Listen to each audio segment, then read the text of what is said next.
Hello बच्चों, चलिए प्रश्न पढ़ते हैं। यदि दो समांतर श्रेणियों के n पदों के योगों का अनुपात 3n+8 अनुपात 7n+15 है, तो इनके 12वें पदों का अनुपात है। विकल्प नंबर ए 7:16, विकल्प नंबर बी 16:7, विकल्प नंबर सी 7:9, विकल्प नंबर डी इनमें से कोई नहीं। मुख्य अवधारणा, तो हमारा जो प्रश्न है वो समांतर श्रेणी से संबंधित है। तो देखो, सबसे पहले हम बात करेंगे समांतर श्रेणी के लिए। वह श्रेणी जिसके क्रमागत दो पदों का अंतर है वो हमारा समान है, तो वो हमारी समांतर श्रेणी होती है। तो समांतर श्रेणी के n पदों का योगफल को हम एस एन से लिखते हैं, वो हमारा होता है n/2 2a+n-1 गुणा में डी, जहाँ हमारा ए है वो प्रथम पद है और डी है वो हमारा सारवय अंतर है, और एस एन है वो एन पदों का योग है हमारे पास। तो अब देखो, हम प्रश्न के बारे में बात करेंगे। तो प्रश्न के अंदर हमारे पास है दो समांतर श्रेणी है।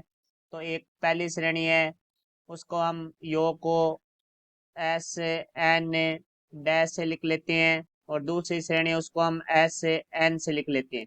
तो यहाँ से देखो भाई, हमारा जो इसका अनुपात है वो हमारे पास है 3n+8 है बटा में 7n+15। तो देखो, एस एन का सूत्र हमारे पास ये रहा, हमने मुख्य उदाहरण में लिखा है, परंतु यहाँ डैश से दर्शाया है इसको। तो हम ए को प्रथम पद है वो भी ए डैश से, और सारवंतर है वो भी डी डैश से दर्शाएंगे। और पदों की संख्या हमारे, क्योंकि दोनों में एन पद है तो एन का मान तो वही रहेगा।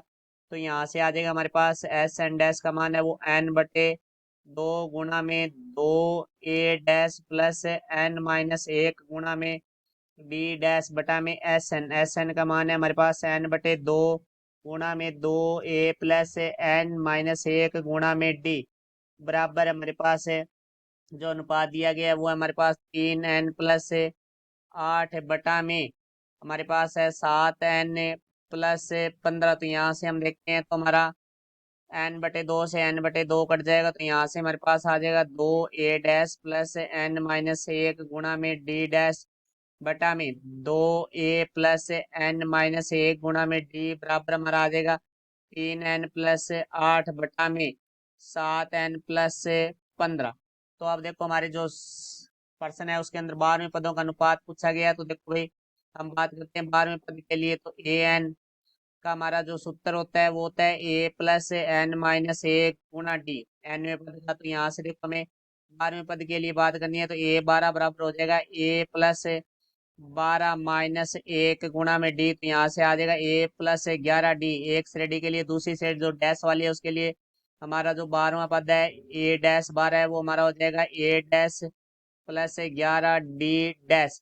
अब देखो, हमें यहाँ 12वां पद लाने के लिए यहाँ ए डैश और ए है वो का गुणांक है वो एक चाहिए, तो हम अंश व्यवहार से दो उभयनिष्ठ ले लेते हैं। तो देखते हैं, यहाँ से दो उभयनिष्ठ लेंगे तो हमारे पास आ जाएगा ए डैश प्लस n-1 बटा में 2 डी डैश बटा में 2 उभयनिष्ठ लेंगे तो a+n-1 बटा में 2 गुणा डी, बराबर हमारे पास आ जाएगा यहाँ से 3n+8 बटा में 7n+15। तो यहाँ देखो, हमारा 2 से 2 कट जाएगा। तो देखो, यहाँ से देखो, हमारे पास से जो चाहिए हमें a12 लाने के लिए यहाँ a+11 डी, और a-12 लाने के लिए a-+11 डी डैश चाहिए। तो यहाँ से हम देखते हैं कि हमारे पास a डैश तो है, डी डैश भी है, परंतु यहाँ 11 नहीं है। यहाँ a भी है, डी भी है, हमारे पास 11 नहीं है। तो हमारा n-1/2 है वो 11 के बराबर लेंगे, तो यहाँ हमारे पास है 11 डी डैश और 11 डी आ जाएगा। तो देखो भाई, हम मान लेते n-1/2 बराबर है, हम 11 ले लेते हैं क्योंकि हमें यहाँ 11 चाहिए। तो यहाँ से हम n का मान निकालेंगे। तो देखो, यहाँ से n-1 बराबर हमारा 2 भाग में इतना गुणा में होगा, तो 11 को 2 से गुणा करेंगे 22। तो n बराबर हमारा 22 माइनस का 1 बराबर से दूसरी तरफ आगे प्लस का हो जाएगा, तो n बराबर हमारा आ जाएगा 23। तो देखो, n-1/2 को हमने 11 लिया है, तो यहाँ से हमारे पास आ जाएगा a dash plus 11 D dash बटा में a+11 डी, बराबर हमारे पास 3 गुणा।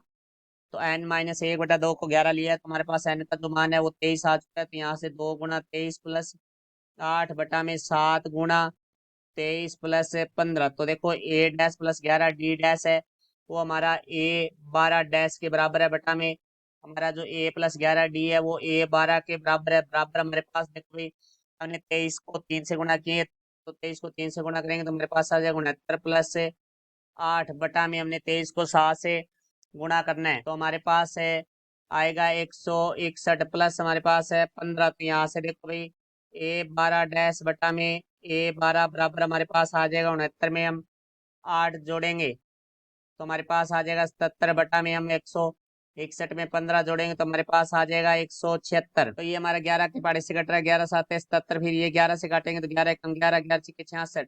तो यहाँ से देखो a 12 डैश अनुपात a 12 बराबर हमारा आ जाएगा 7:16। तो हमारा जो उत्तर होगा वो होगा 7:16, जो कि हमारा विकल्प नंबर ए है। तुम्हारे प्रश्न का उत्तर विकल्प नंबर ए होगा। ये हमारे प्रश्न का उत्तर, आशा करता हूँ समझ आया होगा। धन्यवाद।